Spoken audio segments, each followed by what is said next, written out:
மலர்கள் மலர்ந்தது எனக்கு மதுரசம் அருந்தட்டுமா விடுகின்ற வரையில் முடிகின்ற வரையில் கவிதைகள் எழுதட்டுமா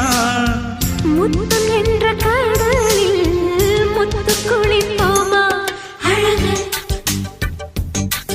அழகு ஓ நீ நடந்தால் நடையழகு அழகு நெருங்கி வரும் இடையழகு அழகு வேலெறியும் விழியழகு அழகு பால்வடியும்